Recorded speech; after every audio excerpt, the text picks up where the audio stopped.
asking what it been. Calling his phone like he'll send me a pin. Is WRSV, Elm City. turn up. Choice FM.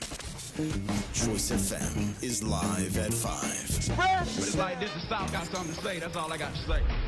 Reuben Blackwell and Express Yourself on Choice FM. And welcome back. This is Reuben Blackwell. I'm so happy that you're tuning in with us. Another Wednesday, listening and talking with me, and always my phenomenal guest. I have today a special treat to join me as we have good talk that you can listen to and hopefully learn from, inspire, motivate, challenge. Hey, maybe I might make you mad. That might make you think a little bit. That's good. So I'm just going to say welcome again. Happy Wednesday. Happy July the 3rd. And we just give blessings and honor to our Lord for preserving us for such a time as this, a time to fight the good fight of faith, which we're doing all across this nation. I know the nation celebrates the 4th of July tomorrow, and that's cool. For me, it's just my birthday. Hey, and I get to celebrate my birthday with our guest mom who's passed on, so she's celebrating in a better place today. And I just want to say welcome to Express Yourself to Cheri Beasley, the former Chief Justice of the North Carolina Supreme Court, a phenomenal leader in the state, an icon in the country, and most importantly to me, my friend, my dear sister. But Justice Beasley, Chief Justice Beasley, thank you so much for joining us. Thank you for being with us today. I'm just so excited about all the good talk we're going to have and help to show our friends, our fellow North Carolinians, the treasure and the jewel that you are. So thank you for being on our show today. Thank you so much. Thank you, my friend, for having me here. My pleasure. Chief Justice, let's talk about, I want to just sort of talk about the beginning, because, you never know who's listening, who got their kids in the car and they're trying to get them settled down in the back so they can pay attention to the traffic, or, running errands, taking kids to soccer practice, or, doing something, or coming home and preparing a meal and sitting around the table. You never know who's listening. You never know who's watching. Help us understand who little Cheri was, where she was when that little inkling of an idea came into her mind and heart that she might one day be a public servant, serve on a court somewhere, argue in court somewhere. What made you decide to shift your attention and focus to the law? The timing of that question is pretty incredible.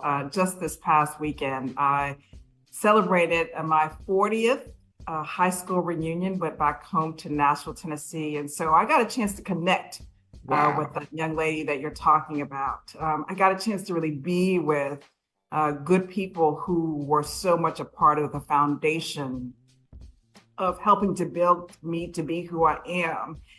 I can't tell you that it was early in my life. What I did know early in my life was that I had an obligation to be a part of the political process. I remember as a little girl campaigning for a mayoral candidate, going door to door. And I'm sure some of your listeners are too young to know what a record is, but we were campaigning, passing out 45 records with a jingle for this candidate. But I always knew from a very little girl, and I was 6 then, that I had an obligation to be engaged in the political process, and that the political process meant something to me and my family and to my community. And that was the way to make things better, to make sure that we were electing people who had our interests at heart.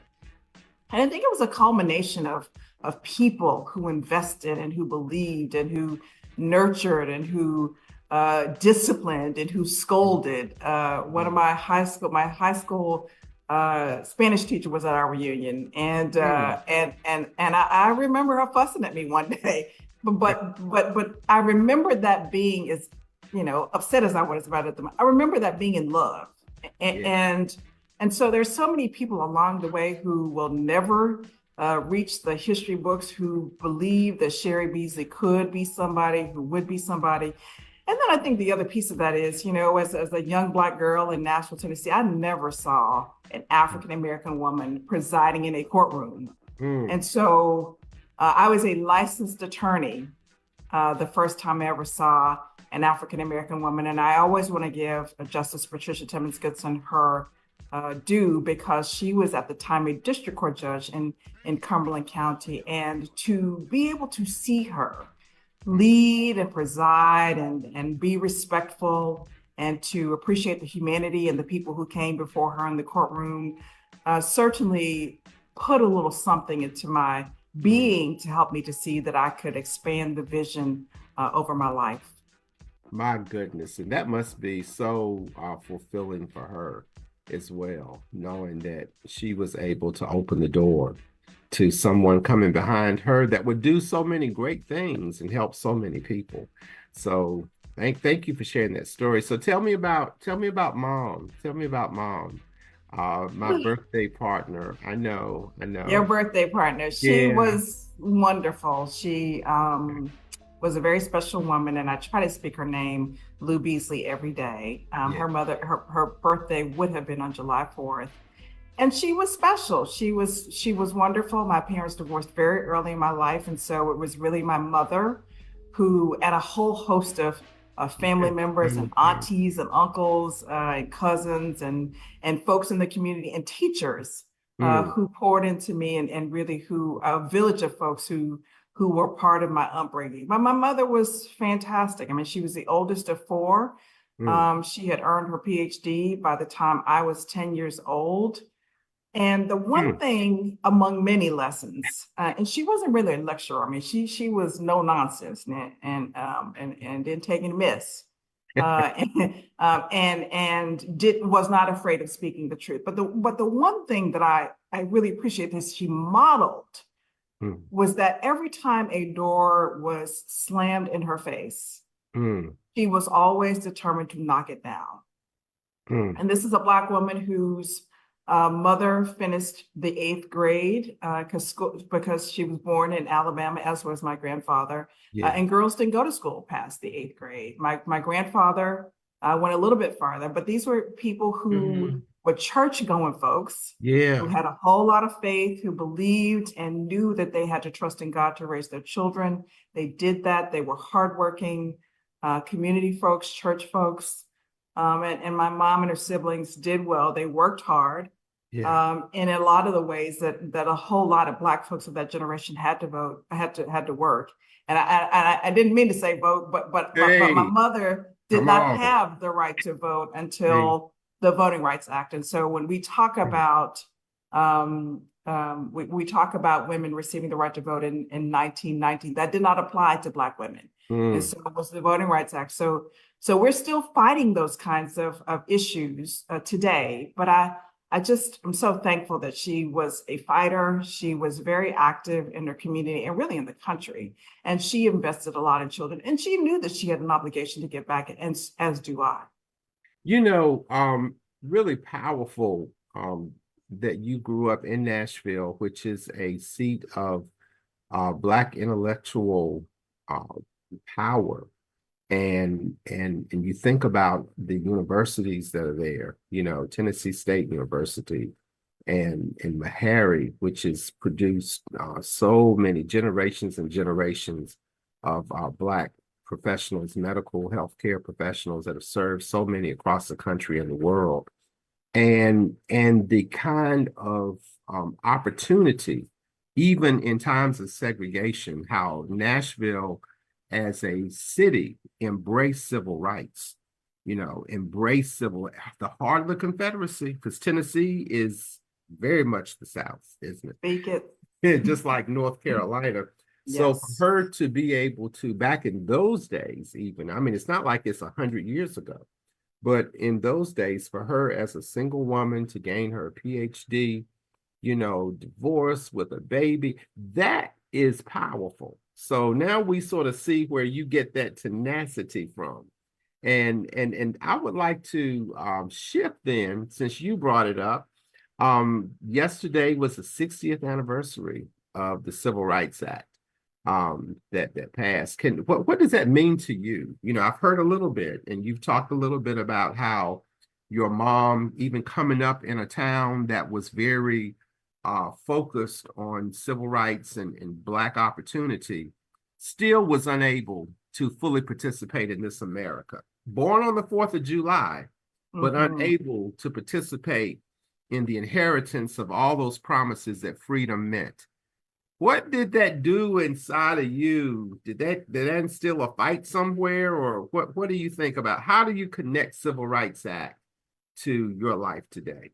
How do you connect that? The linkage is really not a difficult one. When I used to hear my mom talk about how when she was like 10 years old and her mother had to explain to her that they were supposed to sit in the back of the bus, and that the bus driver cursed at my grandmother, my Mimi, as he was admonishing them for trying to sit in the front of the bus.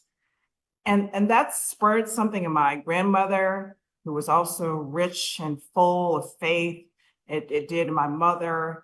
And to know that in 2024, we're still fighting for voting rights, to know that we're still having conversations about scholarship among African-American authors and the validity of Black literature and books being in schools and other places, and whether or not we should be teaching African-American history, which is American history. Whether or not we should afford all inalienable rights to everyone in this country. The fact that we're still having these conversations in 2024 is deeply troublesome. I also know, as do you, that the pendulum swings. Yes. And it means that each of us has an obligation to keep fighting, to keep pushing, to, as my sons know, and they've certainly been active, not just in my campaigns, but in their own civic activities around protecting personhood and really fighting for what we should be fighting for. All of us really have that obligation. And when we know better, we absolutely must do better. And so much of that really is steeped in our faith. It always has been since the beginning of time, since before my ancestors came over to this country. Faith has been an integral part of the way that we survive and the way that we excel. Amazing about how we can all fixate on faith. And I don't mean that in a dismissive manner, because as you stated very eloquently, faith has been really the stable, the thing that we've held on to help us ride through impossible times. And we're able to look up one day and look back and say, hey, we made it through. But it's also amazing to me that faith is being used to introduce so many hateful, narrow-minded, very violent and oppressive policies that seem to have no end. It's like whack-a-mole. You think you deal with it in one hand and then it pops up somewhere else. And so there is this really battle for a fight of faith, I believe, that's being worked out in America. And we see what faith to a concept versus faith. Do you know what I'm saying? I hear you. We have all these people talking about Christian principles and Christianity. And at the same time, they're asking us to, not love people because of who they are, and oppress people because of what they do, and to isolate people because of what they believe. How has faith worked in your life to help you deal with that hypocrisy? It's schizophrenia to me. I don't know. How does your faith center you so that you can have wholeness and health and mental health through all of that stuff that we're hearing and seeing every day? Well, centering is a beautiful way to say that. And I don't know a God of limits. I don't know a God that's bound by people, or a God who is in any way swayed by popularity contests or the politics of the day. I know a God who is kind, who loves everybody, who wants people to be healthy. I know a God who who certainly doesn't want any of us to be in judgment of anybody else's beliefs or behaviors or lives. And I also know a God that perseveres and expects us to persevere. And since the beginning of time, there have often been people and ideals that have sought to sway.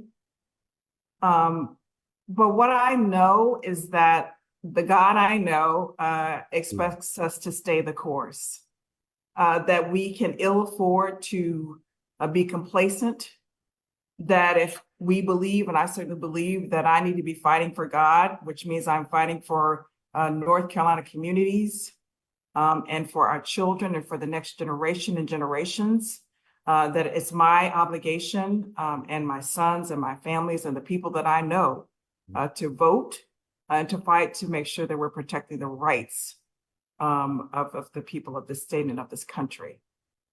So well placed and well put.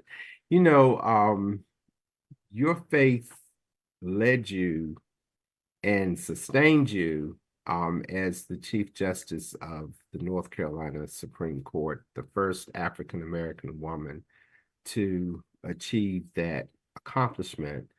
But your faith led you through a very dark time in America and the world during the pandemic. And there were things that you witnessed, that you saw, and being a judge yourself prior to that, you had some familiarity with. What did you walk into that seat with as far as your goals, your hopes for your leadership and your service? You know, I'm very thankful that my legal career really essentially started in the public defender's office in Cumberland County, which particularly at the time was deemed a low wealth county. I mean, certainly, you know, it's the home of then Fort Bragg, now Fort Liberty, but there have been some real issues in Cumberland County. And one of the things among many that I've learned from a whole lot of folks there is, you know, I represented folks who were charged with minor crimes to the most major. And the one thing that I know is that all of us have the same hopes and dreams and fears and wishes and concerns and love for our families and for our communities. Everybody wants our children to do well and the people around us to do well. And we may not always know how to get there, but the foundation of who we are as people is really grounded in humanity. And so to always be mindful of that in all of my judgeships. We certainly had no idea. I had no idea when I was sworn in March of 2019 that we were on the cusp of a pandemic, that this nation would see a whole uprising behind the murders of George Floyd and Ahmaud Arbery and Breonna Taylor. I had no ability to be able to foresee those kinds of things. I did know, but didn't know the extent to which many of our courthouses around the state and therefore communities had been damaged by hurricanes. And so many folks were still trying to rebuild their lives and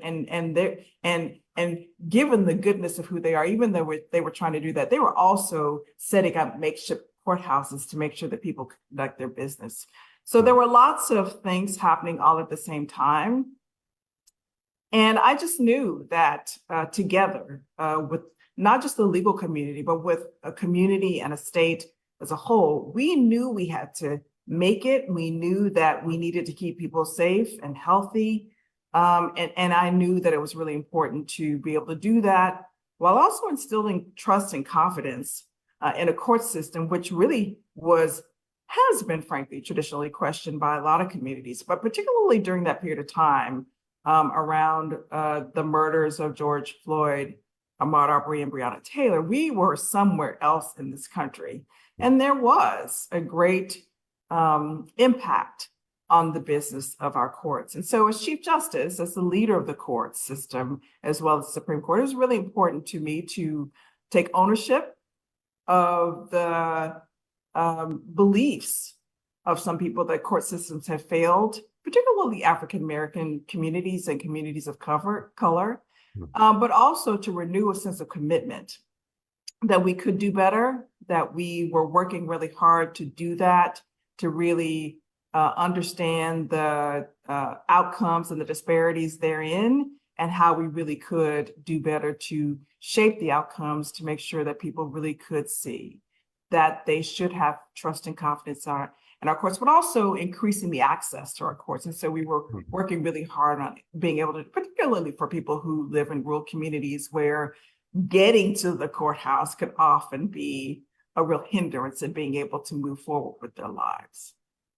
Do you see interest today in the legal arena from populations of color? Do you still see people excited about participating in the law as a jurist and as a litigator? Do you see that interest around the country where you go, that people are really believing that they can make a difference in our society through the law? Do you see that still? I do. Young people are smart, innovative. They create areas of law, and I'm talking about young lawyers and law students, but even high school students and middle school students. I mean, they think very differently, have very different access to a whole host of resources, and so people really do understand that in so many ways, the engine for moving forward for our society really is often through our courts and through the legal system. It's not supposed to be easy. It never has been, but it has been the vehicle, at least one of them, Yes. through which we have found some successes. Okay, that's gonna be a t-shirt hashtag. It's not supposed to be easy. It never has been. Okay. Never has. That's a story of our journey, isn't it? That's the story is. of our journey. And yet we are still here. We still press through. That's that faith I told you.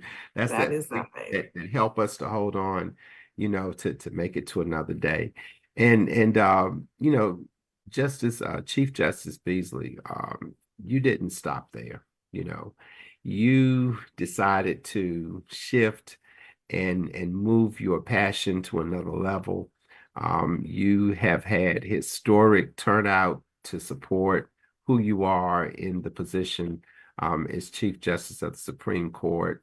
Seen so many people faithful and committed to making things work for you. And you were egged on by me, and people just like me all across the state say, hey, you can do more, you can do more. Give me just a 2-minute synopsis of what shifted your attention to want to cast your hat in a bid for the U.S. Senate in North Carolina.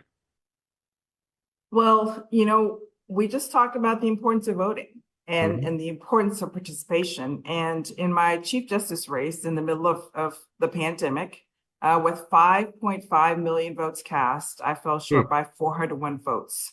And so I am exhibit A. Wait. Let me pump the brakes because our listeners need to hear that. How many votes cast in this state?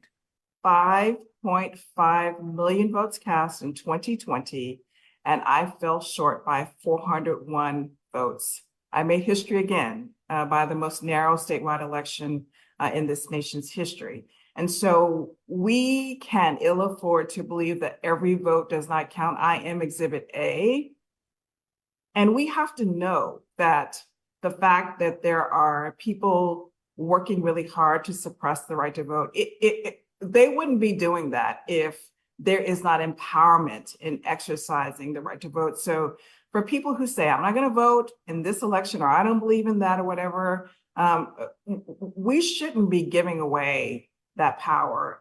Each of us has an interest. Every single person in this nation has an interest in every single election, in every single race, on every single ballot. And we should make sure that we're informed about who's running and why we should care. And we really must care. And so I had that election, and then looking at how well I did in that election and a whole host of analysis and data, decided to run for the United States Senate, and ultimately became the Democratic nominee in 2022 for the U.S. Senate. Yes, you were, and you did marvelously in that run as well. And we're gonna talk about that in a minute. But first, we're gonna pay some bills. I just Fair. want, if you're not listening to me today on this show, I'm telling you, you need to go call somebody, tell them y'all better get on this phone so you can listen to, or get on the radio so you can hear Chief Justice Cheri Beasley talk. And this is Reuben Blackwell, and I'm hosting Express Yourself. And it's 5:30, time to pay some bills. We're gonna break, but then we're gonna come back for more good talk with Reuben Blackwell and Chief Justice Cheri Beasley. Let's wait. Choice FM is live at 5. But it's like this, the South got something to say. That's all I got to say. Reuben Blackwell and Express Yourself on Choice FM. Pop's Diner, 132 South Church Street, Rocky Mount. Juicy burger, hot, delicious wing, yummy spaghetti, and the first pizza to ever be served downtown Rocky Mount. Hot, delicious pizza and more at Pop's Diner. Pop's Diner for hot dogs. Pop's Diner for lunch. Open daily from 11 till 7 p.m. City workers get the Pop's hookup. Pop's Diner open from 11 a.m. to 7 p.m. Wings, pizza, burgers, spaghetti, salads, and more. Hot, fresh, and fast at Pop's downtown Rocky Mount. Open 11 a.m. to 7 p.m. Monday through Saturday. What are you doing? Eating caviar. Yuck. Get this. Supreme 7 scratch-offs from the North Carolina Education Lottery have the best odds to win $400 with a $4 million top prize. So I'm learning to enjoy rich people stuff. Okay, let me try. Gross. What's next? Ballroom dancing.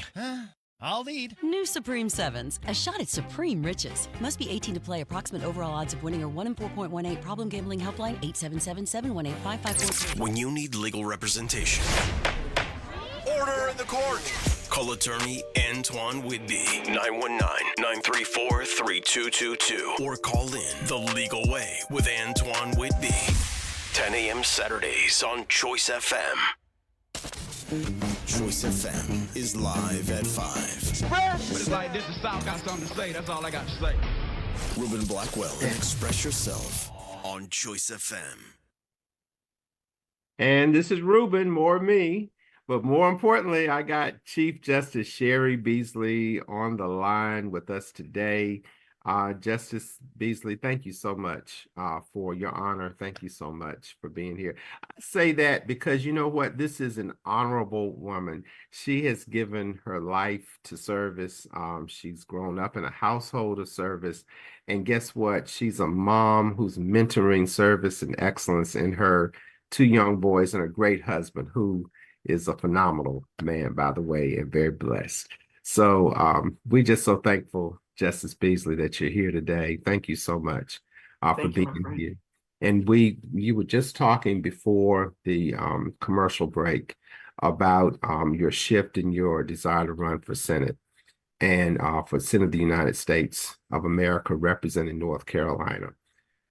You came off, even though you had a huge run and great response across the state, people somehow just didn't take it to heart, you know, that they were that important. A loss of 401 votes with a historic turnout of over 5 million people voting, over half of those supporting you. But at the end of the day, you know, very disappointing for all of us. And then you ran for U.S. Senate. Do you feel that you got the attention of all of our people across the state? Do you feel that people really understood the importance of why to get behind this firebrand, this intellect, this person who really shifted the course of our state and our nation, which you did. You did that, you know, so we're going to give you your credits and your kudos on this station today. But how did that make you feel at the end of the day? Do you feel that you got the kind of support you really needed to go all the way? You know, in terms of people supporting me, I just cannot really discount how so many people really do feel left behind by those who represent us. I cannot discount that so many people, particularly in rural communities where there is a dearth of resources, just would say things like, Raleigh has left us behind, or, this nation has left us behind, or nobody ever thinks about us in Anson County or in Northampton County. I heard from so many people, I can't, given the fact that I heard it time and time and time again, I can't discount. And there's a connectivity between one's vote, one's values, one's voice, one's beliefs, one's energy around prosperity in their communities. And so, unfortunately, we only talk about voting around elections. And we only talk about the importance of elected officials serving. I mean, it's not that they're not serving, but we only talk about it on a grander scale at the point of elections. And it really is important to have ongoing conversations and not just talking to and at prospective voters, but really listening and hearing their cares and concerns. And they want to take care of their children just like I want to take care of mine. And when they lack the resources and the opportunities and the jobs coming into the communities and access to healthcare, with so many rural communities not even having access. If you got to drive from an hour and a half from Greenville to Duke for some of the services, that's a little unfair if you're asking people to hear you when you're asking for their vote. When what they think about healthcare and taking care of their families and making sure that their families have good well-being, it's a little unfair to discount that when those are very valid concerns. And there is a correlation between how people feel about their families, how they're able to take care of their families, whether or not they're able to have access to a good paying job without driving 2 hours from where they live each way. I mean, all of that is relative to voting. And so it's not just casting the vote, right? It really is elected officials being responsive and candidates being responsive to the cares and concerns of the electorate. And that is a more than reasonable expectation in asking people to turn out to vote. It is reasonable. And especially when you're talking to populations of folk that have put trust in individuals and not so much party, but individuals. That's right. And when individuals, whether it's your city council person or your school board member or your county commissioner or your judge that you elect or whoever it is, what I found, Chief Justice, is that people end up personifying their malaise with the system, and they direct it to the individual that they know, and they will parry that favor either positively or they'll withhold it. They won't even give it to somebody else. They'll withhold it and keep it to themselves and think they're punishing the person, but they end up hurting themselves, because a vote that's not cast is still a vote, isn't it? It is. But sometimes it's too hard to figure out who's supposed to do what. It is. And so it's just trying to figure out who it is who's supposed to be responsive to a particular care concern, or who it is who's supposed to be responsible for making sure that there's access to healthcare in rural communities. And it's not just the one person, right? There are several offices that are supposed to be responsible. And so when you're in dire straits, or when it's your family member or your child who needs healthcare and you can't figure out where to go, I mean, it's tough to ask people to figure out and to work through what that's supposed to look like and where they're supposed to go. And if you go here and this is not the place that's supposed to respond, and you're sent somewhere else, and in the meantime, your family member needs healthcare, right? That can be really frustrating. It can All be. water, right? Right, that's right. So in my zeal and desire to make things simple, my little one thing I can do for the listeners in Rocky Mount and the listeners in Raleigh is have people on this show who espouse a point of view that I feel is safe for our communities. I feel that is veritable and credible, people that you can listen to and not have to question whether or not they're speaking the truth, and people that you can have confidence in. And I don't know anybody in my whole network that I trust more than you. So that's right. I mean that. You really have proven yourself as a public servant, Justice Beasley. So let's make it simple for our listeners for the next, 15 minutes or so. What is important in this year, in this race, these races in North Carolina right now? What are your top three things that are important to you that make you or choose that shape your thoughts about why you do what you do politically, and why you do what you do, what you plan to do in November when it's time to vote? There are lots of polls and lots of ways in which politicians respond and try to figure out what people think. And the shouting is deafening from people about the economy. Right. I mean, so many people are just trying to figure out how to buy groceries and how to take care of their families. I mean, it's deafening. So you asked me about the top three: economy, right? I mean, people Right. care a whole lot about Right. access to reproductive health. They care a lot, farmers, and we care a lot about farmers having, agribusiness is the number one business here in North Carolina. So if our farmers are, because our farmers and our families, right? Yes. And there's a correlation between how we all have collective well-being there. So there are top 20 issues, right? But if people cannot afford to take care of their families, there is no affordable housing, right? There's all these issues around the economy. It is imperative that elected officials and the people at the top of the ticket all the way down to the bottom of the ticket really have to address the economy and how it is collectively.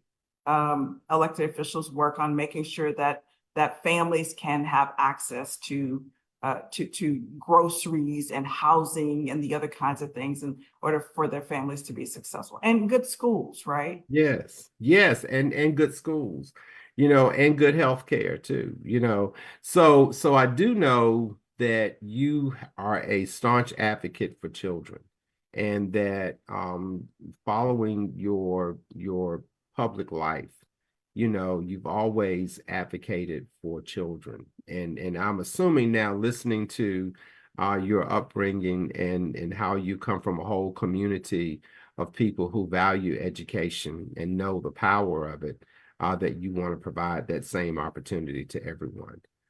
What do you see in the forecast for education in North Carolina? What do you see our options? Are you concerned about all this $1 billion that was spent for vouchers for choice in public schools? And what's your concern, if you have any, about that impact on public schools? And do you think that we can turn this around, or how do you think the pathway forward is going to be?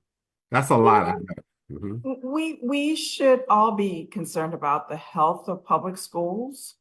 We should all want to make sure that schools have the resources that they need to make sure that students have what they need in order to learn. We should all be concerned that teachers are paid fairly for teaching our children for a good part of the day.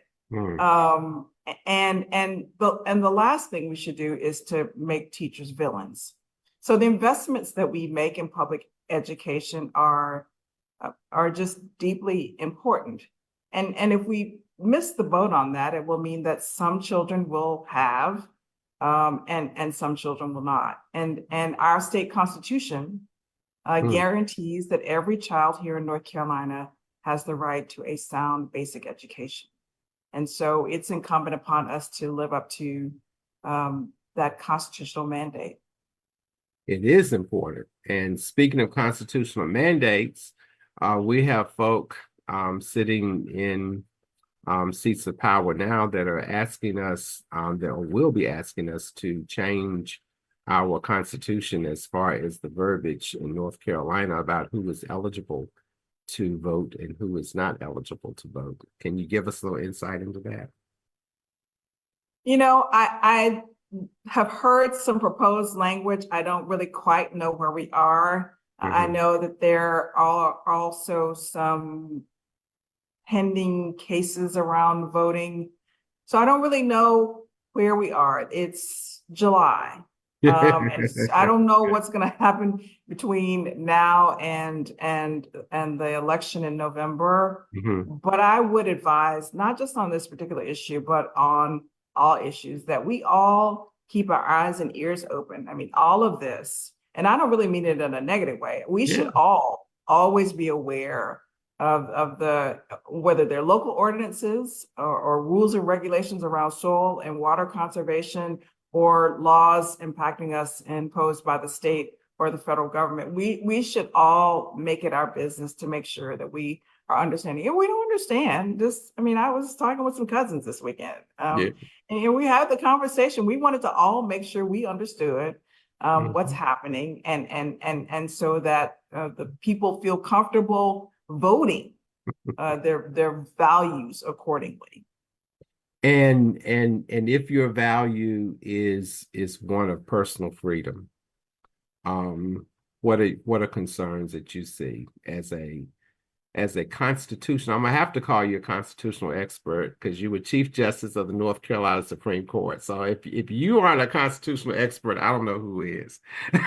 So when we look at the framing of the Constitution, and I know there's always this issue about original intent. And, the framers of the Constitution never intended blah, blah, blah, but they were all white men who were mostly middle-aged, and some of them were older. They lived at a time where slavery, which they participated in, most of them, and supported all of them until they were put to the test. And many of them had died by that time. They would have failed anyway if they had lived. But none of them were women.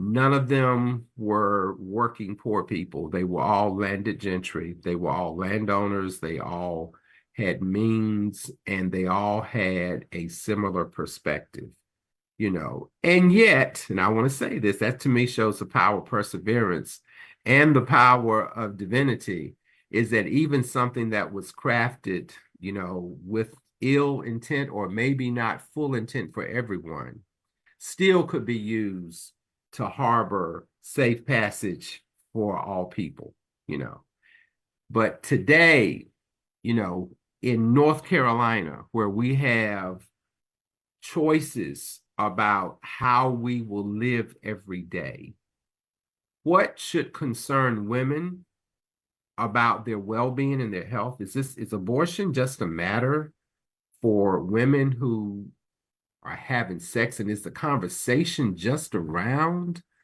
I choose not to have a child, so I terminate the pregnancy, or has anything to do with the overall health of people and the health and well-being of children that are brought into the world, especially once they're here? What kind of policies do we have in place to support their growth? Are you concerned at all about any of that? Well, I am, and we're all intelligent people, and so we should not just accept a rhetoric that's being spoon-fed to us. Nobody's having abortions up to 9 months. Nobody's trying to abort a baby after it's born. And under Roe versus Wade, physicians who are learned in their profession and understand how bodies work understood that up to a certain point, they would look at the health of the mother and the child and make decisions between the physician and the woman. And to have the government impose its will on women and to target physicians and cast fear in physicians who are often afraid to actually do their jobs and uphold the Hippocratic oath to provide health care to people. The fact that there is some dissension in the law around women's health care is frightening. And so we see, I mean, it's not anecdotes that women are often going to other states. In North Carolina, a woman is supposed to know that she is pregnant by X date. And that's not often how the body works. And so to not allow that woman to make that decision between herself and her physician, it is dangerous. And it's dangerous not only for her health, but also for her liberty. And that is a violation of the Constitution. That is a violation of the Constitution. Thank you for saying that. And thank you for representing more than half of the humans on this planet and in North Carolina and in America. I'm very concerned. And I'm also concerned about people really understanding why they've got to participate in this democracy. We talked for much of the hour, around adversity. We talked about some of the challenges that you've had, but also the successes that those facing the challenges have brought. What is concerning to you? And we got a few minutes left. What's concerning to you? And I want to start on the lack side. What's concerning to you in North Carolina today on the political scene? We aren't going to end here, but I want to hear where your areas of concern are. I just hope people recognize the empowerment in voting. And it's disheartening to hear people say, I'm not going to vote because I don't like this or I don't like that. And we got where we are through perseverance. And it doesn't often happen in a flash, but we must stay the course and we must be politically engaged, and we absolutely must vote. To leave the future of this country and of our families to some fluke is a very frightening prospect. And so to be intentional in participating is just of great concern. I hope people will feel the necessity and the desire to participate in this process that is designed for all of us. And what is your greatest hope? Is your greatest fear your greatest hope? My greatest hope is that good things always happen. And I have great faith in people. There are far more good people in this world than not. And so good things will happen. It doesn't mean that we won't have bumps in the road, because we do. But for every challenge, you don't see victory without a challenge or two or three or four. And so we can't be afraid of challenges. For every block or barrier, it ought to make us run harder and faster to victory. It's the Cheri Richardson testimony, right? Hello. There you go. It doesn't matter. She was, maligned, not believed in. Hey, it's almost every icon that we know about. What people don't really think about. They don't understand the level of sacrifice and dedication and commitment that goes into being great, and they look at people's struggles and they see, but they don't see. They only see the successes. And then when you have had a number of successes and you have a failure, they tend to look at what you failed in. But what they don't realize is that lesson of failure teaches you how to push harder and faster and stronger back, doesn't it? And it sort of speaks to what you're saying about, really speaks to me about what Dr. King stated. He said that the arc of the moral universe is long, but it bends towards justice. So that sounds, is that your hope? Is that your hope? Is that? Well, faith really is. Yeah. It's a verb. Yeah. It's faithing. Yeah. Faithing every day. Yeah. And it's not a passive verb. It means we are working harder, striving, and fighting for a better day for our children. So I can't think of better armor. Yeah. I cannot think of better armor than to have faith. Wow. You just heard this from the Honorable Cheri Beasley, former Chief Justice of the North Carolina Supreme Court, a woman who's broken so many barriers of unbelief through her steadfast and unyielding faith. I think that is so powerful, Justice Beasley. Your encouragement to all of us to keep faith in it. Keep faith in it means to keep working it, because we know that faith without the combination of works doesn't produce anything, right? But when you get that faith and you get that work together, hey, we can do all kinds of things. So this is what I'm going to say. Whether you watched the debate or didn't, I didn't, because it was no need for me to watch something I already made my mind up. But my understanding is that, it was challenging for our president. But I also understand that we are running on records. Are we running on records? And if we want to run on a record of success, then I want you to look at the whole picture and not just a moment in time. And I do want you to evaluate facts and not fiction. I love fiction, but I love it in the movies. I love it in the books. I don't like to live my life by fiction when I need facts and truth to set me free. So that's just my admonishment to our listeners today. I'm not going to tell you what to do, but I'm going to tell you better think about it. You better listen to that voice inside you. Because somebody don't run from it. Don't run from the voice. I mean, don't run from the voice. Yeah, don't run from the voice. So I'm just saying, y'all better get yourselves activated.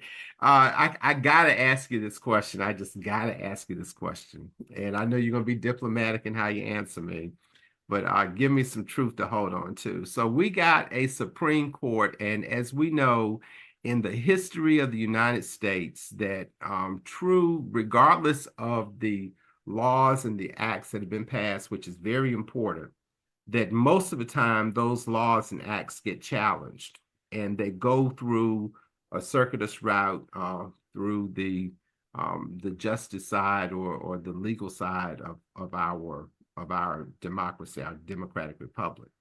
The top place where it ends is the Supreme Court of the United States. Are you concerned, as a former jurist, as a leader of one of the 50 Supreme Courts in the state Supreme Courts in the United States, and I have to say, as a leading legal mind in America, are you concerned about the decisions that have been coming down from this court, especially in the last year or so? Are you concerned? If we look back at the Blackmun courts, if we look back at the Rehnquist courts, and those were, Republican Chief Justices. I think the world probably never would have thought that Brown versus Board of Education would have come out the way that it did. And so what it means is you can't have a Brown versus Board of Education unless you have willing plaintiffs. That means people who are prepared to stand up and fight for our constitutional rights. And so when you have people who are not afraid to go to court, when you have lawyers who are trained to fight these cases on behalf of individuals and communities across the country, it is really primarily, you just think about since the course of time, it is really through our courts in great part that justice happens. And so We can cherry pick cases here and there, but the bottom line is for people, communities, to recognize when they see a wrong that's happening in their communities or to a person, to not to be afraid to stand up, Right. and to seek legal recourse when it is there. Because there's a Don't be pressure. afraid to do that. Hey, I'm telling you, and I'm saying to our people, to all people who are listening, even when we see rulings come down that don't make sense, because for the courts that passed Brown versus Board, there were numbers of them. There was Plessy versus Ferguson first, right? And then there was 100 years before anything changed. And all I say to our listeners today, all I say to those people that we labor with, fight with, and sometimes strive with too. I say we got to keep our eyes on the prize. Let's talk about what kind of America we want to create to live in ourselves and for our children and their children's children. And most importantly, Justice Beasley, you telling us don't give up. If it doesn't work the way we wanted to, we're not giving up. We're not going anywhere, are we? Not going anywhere. And enthusiastically staying the Yes. course and continuing the fight. Right.